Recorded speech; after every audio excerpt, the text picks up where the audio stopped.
돈 있으니 집 좀 팔아주세요. 슈퍼갑이래요. 그냥 갑도 아니고 슈퍼갑이래요. 아주 갑질하고 싶어서 안달이 났죠.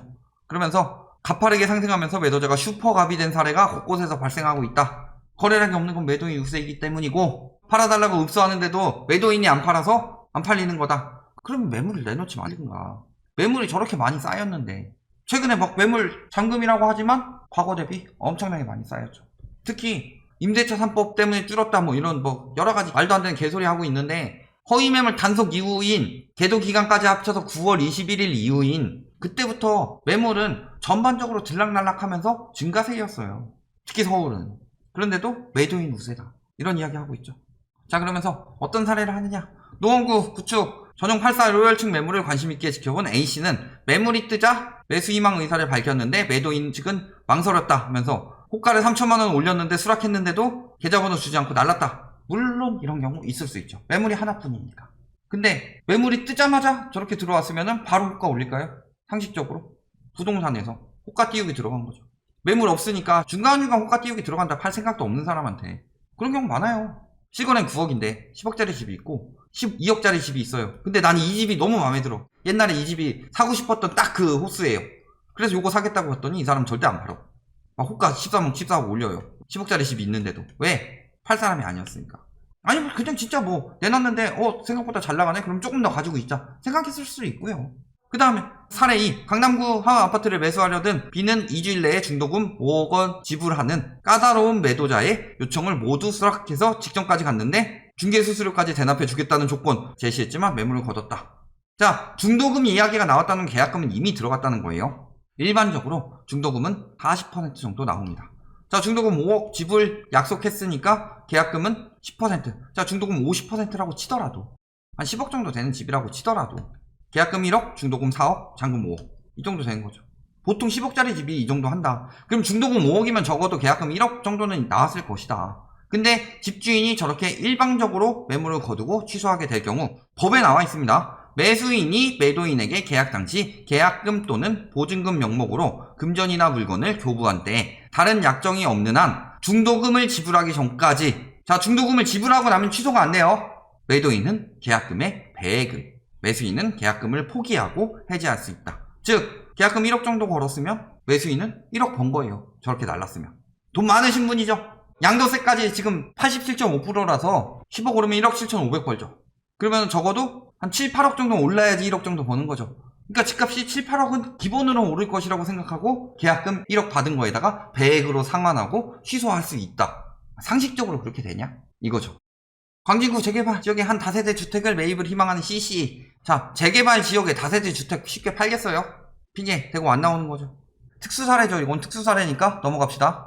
자, 그 다음에 20년 넘은 구로 아파트 계약금 1,000만원의 가계약금 지불 후 막 개뿔도 모르는 인간들이 댓글해가지고 가계약금은 취소해도 배액상환 안 해도 된다. 이미 가계약도 계약으로 들어갑니다. 그리고 금전 내역 다 나오죠. 집값이 5천만원 넘게 올라서 500만원 올려주겠다고 했지만 했으면 이 사람 1,000만원 번 거예요. 가만히 앉아서. 가계약금을 지불했다고 하는데 이제 와서 보내겠다고 하면 팔지 않겠다. 소설인 거 들통났다. 가계약금 지불 후 계약금을 치르기 위해 만나기로 했지만 이라고 했는데 뭐예요? 보내겠다고 하면 팔지 않겠다고 한다. 보내고 나서 팔지 않겠다고 했다면서요. 밝힌 집마다라며 이러고 있대요. 자, 그리고서 맨날 거래량이 없는 이유는 뭐 때문이다? 양도세 때문이다. 그래서 가격 상승폭이 커진 것 원인 중 하나로 양도세 중과 때문에 다주택자들이 매물을 팔지 않는데요. 그러면서 가격 상승폭은 커질 수 있다고 전망했다. 이런 식으로 이야기하고 있죠. 전문가나 작자들. 보면 어때요? 양도세 완화하면 오르는 거예요. 자, 취득세, 양도세 틈새. 3억 미만 아파트 갭투기 성행하는 이유 뭐 때문이에요? 양도세 중과 대상에서 배제된다. 자, 지금 공시가격 1억 미만, 그 다음에 공시가격 3억 미만 투기 몰린다고 아주 난리들을 치고 있죠. 왜? 취득세 중과 안 되니까. 얘는 양도세 중과 안 되니까. 자, 여기 왜 투기 수요가 몰렸겠어요? 양도세 중과가 안 되니까. 양도세 중과 때문에 투기 수요가 안 들어가고 막혀 있는 거예요. 그러니까 거래량이 안 나오는 거고 매수인이 없다는 소리예요. 투기 수요가 안 들어간다는 얘기죠. 근데 양도세 완화하면 집값 떨어진대요. 뭔 말 같지도 않은 소리들을 하고 있냐. 그리고 양도세 중과 효과 하니까 6월부터 아파트 단타 거래량이 절반으로 뚝 떨어졌다. 왜? 단타 못하는 거예요 이제. 예전에 안녕하세요 라이트하우스입니다 하고 있을 때 4가지 유형 이야기한 거 있죠. 그 중에서 집값을 띄우는 첫 번째 유형들 맨 처음에 들어가서 황금성이 있을 때 빨리 팔아치우고 세금 많이 내든 말든 단기간에 몇천이든 몇백이든 벌면 된다. 이런 사람들이 진짜 백이들인데 정보 빠른 사람들이고, 그런 사람들이 이제 완전히 막혀버린다. 즉 양도세 중과는 집값을 상승시키는 요소가 아니다. 투기 수요를 막는 요소다. 나오고 있죠. 직접 빵을 만들어주는 그 부동산 업체에서 상승 예측이 10% 가까이 줄었죠. 하락 예측은 3% 늘었고 보합 예측도 늘어났습니다. 그런데 뭐라 그래요? 집값 상승 50%는 상승이다. 일단 이거부터 이야기하죠. 근데 이 사이트 자체에서 설문조사 하는 사람들이 누구냐? 그리고 이 사이트 유튜브 가서 보세요. 맨날 집값 오른다고 난리 치고 있지. 옛날에 바 X부터 시작해서 집값 오른다는 사람들을 뭐 중간에 잠깐 언급하고 싶은데 이 사람이 이제 언급할 건덕지도 없으니까 나머지는 빼고, 나온 사람들 보면 다 집값 상승한다고 하고 있어요. 그런 데서 설문조사 하면은 당연히 오른다는 사람들이 많지. 근데도 반밖에 안 된다. 이렇게 봐야죠. 전월세 상승 부담으로 인한 매수 전화, 맨날 그 유튜버에서 짓거리는 거. 전월세 상승 부담이 언제까지 될까요? 금리 인상 때문에 시작됐죠? 임대차법이라고 해서 계속 심리 자극했죠? 그리고 지금 전월세 매물이 얼마나 많이 늘어났냐. 똑같은 데에서 조사한 거예요. 보합도는 하락이 절반. 이런 식으로 요거를 보여주려면 어쩔 수 없으니까 다른 데서는 이런 식으로 이야기하지만 실상은 상승세 확대다. 이런 식으로 이야기하고 있다. 어떻게든 띄워보려고. 심리가 죽어도 실상은 상승세 확대니까 다시 올라갈 거다. 이 이야기 하고 싶은 거죠. 근데 그래요? 지금 거래량이 아작이 나고 있죠. 자, 음마 빅데이터. 거래량 변화와 상관관계 어떻게 돼요? 거래량이 올라갈 때는 집값이 올라가다가 거래량이 떨어지기 시작하니까 집값이 떨어지고, 그러면서 08년에도 거래량 올라가면서 가격 올라가고 거래량 떨어지면서 가격 떨어졌다. 지금도 마찬가지고. 아, 저거는 초고가 아파트이고 투기 수요들이 사는 음마 아파트에 한정된 거 아니냐? 아니죠. 서울 거래량 처음부터 뽑히는 2006년부터 부동산원에서 거래량 뽑았어요. 국토교통부에서 하나하나 뽑기 너무 힘드니까. 그래서 가격 변동률이랑 거래량을 비교를 해봤다. 거래량이 늘어나면 가격 변동률 쭉 늘어나고 떨어지면 같이 떨어지고, 물론 지수 자체가 거래량을 반영을 많이 하긴 합니다. 거래량이 올라가면은 폭이 더 강하게 반영하고 거래량이 떨어지면은 폭이 더 덜 반영하죠. 지수라는 게 그렇게 되죠. 근데 거래량이 떨어지면은 상승폭이 줄어드는 것 뿐만이 아니라 하락폭까지 나타나더라. 이거는 거래량이 줄었기 때문에 지수상 하락된다 라는 건 아니에요. 상승폭이 줄어들 수는 있어도 만약에 그냥 거래량과 지수의 연관성 정도만 따지면, 근데 하락까지 전환이 됐다 라는 거는 거래량과 지수가 밀접한 연관이 있다는 소리죠. 자, 요 기본축은 변동률입니다. 그리고 요 오른쪽 축이 거래량이에요. 거래량 등락에 따라서 지수도 계속 등락하는데 하락까지, 거래량 급격히 떨어지면 하락까지 떨어진다. 그리고 지금 거래량이 이만큼 났는데 하락이 안 나오고 있다. 왜? 계속 구축이니까. 언제 샀어요? 이때 샀으니까 다. 이때 영끌한 사람들이 뭘 알고 했겠냐. 저금리가 들어간 거지. 그런 사람들이 버티고 버텨주세요 하니까 하고 있을 뿐이지, 전반적으로 길게 보면은 그런 시기도 있었죠. 거래량이 급격히 떨어졌는데도 하락으로 안 떨어졌던 시기도 있었어요. 여기도 보면은 하락까지는 안 떨어졌죠. 그렇지만 결국엔 어떻게 돼요? 이런 식으로 이어지게 되면 하락으로 간다. 얼마 안 있어서. 전체 거래량 보더라도 그렇죠. 똑같아요. 그런데도 거래량은 무조건 매도자 우위 시장이기 때문에 그래요. 자, 너무 올라서 빌라로 몰린다면서요. 매수자가 없다는 소리 아니에요? 그래서 빌라 거래량 급증, 이 기사가 나왔다는 거는 아파트 값 급등해서 아파트 살 수 있는 수요가 없으니까 빌라로 갔다, 이 얘기죠. 근데 매도자가 마음껏 할 수 있는 그 시장이냐? 아니죠. 앞뒤가 안 맞는 이야기를 하고 있다. 얘는 이 소리하고 쟤는 저 소리하고 둘 다 거짓말이다. 얘도 거짓말이에요.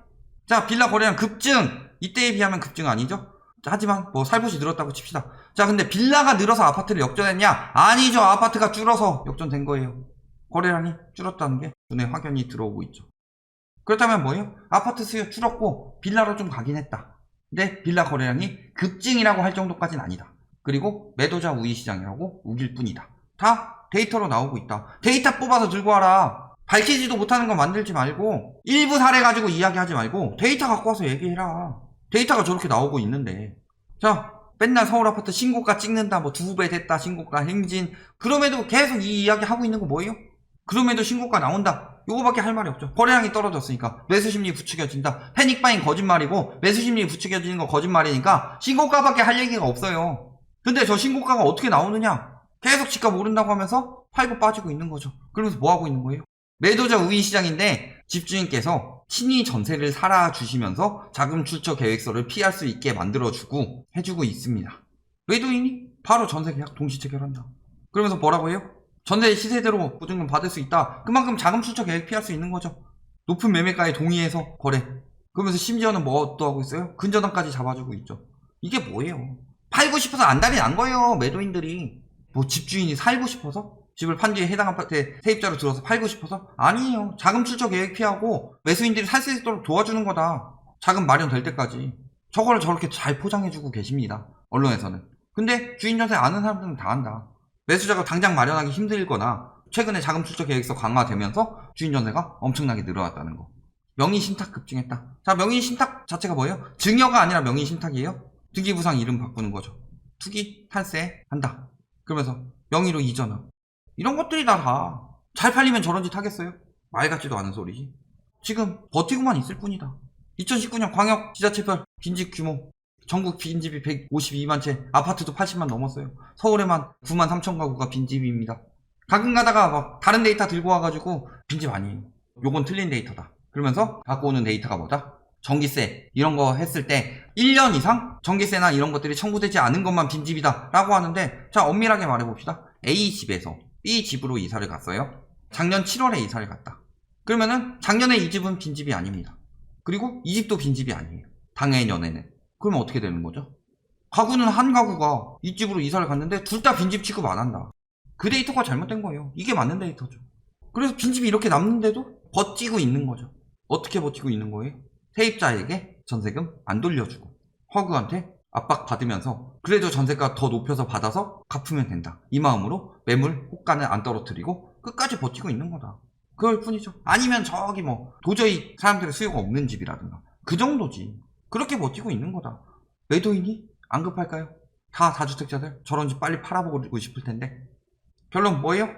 매수자가 매도자에게 기사로는 집 좀 제발 팔아주세요 하고 있지만 실체는 뭐였다? 매도자가 부동산과 전문가들과 언론들에게 집 좀 제발 팔아주세요 라고 하고 있으니 저런 심리를 유도하고 있을 뿐이다. 여기까지 말씀드리겠습니다.